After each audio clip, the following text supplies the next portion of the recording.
கருப்பு கிளி ஒரு சிகப்பு ரோஜா மேல உசுரையே வச்சிருந்துச்சான். தினம் அந்த சிகப்பு ரோஜாட்ட போய் இந்த கருப்பு கிளி என்ன கட்டிக்க கட்டிக்கன்னு கத்துச்சான், கதறிச்சான்.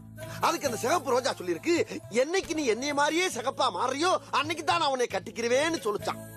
உடனே இந்த கிளி சாக்கு தைக்கிற கோணூசி எடுத்து நெஞ்சிலேயே மாங்கு மாங்கு மாங்குன்னு குத்தி ரத்தத்தாலேயே தன்னை சிகப்பாக்கிக்கிருச்சான். ஆக்கிட்டு கேட்டிருக்கு, நீ சொன்ன மாதிரியே நான் சிகப்பாயிட்டேன், இப்ப நீ என்னை கட்டிக்கிறியான்னு கேட்டிருக்கு.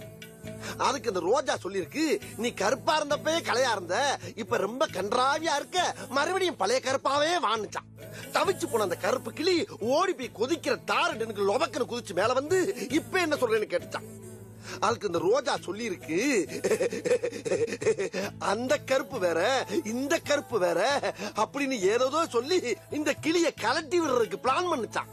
நான் சொல்ற கதை யாருக்கு புரியுதோ இல்லையோ திவ்யா, உனக்குமா? அடங்கொய்யால எல்லாருமே போயிட்டாங்களா? என்ன இவங்க கதை சொல்ல ஆரம்பிச்சாவே போயிடுறாங்க. எப்ப போறானுங்க? ஆரம்பிக்கும் போது போயிடறானுங்களா இல்ல இடையிலேயே போயிடறானுங்களா?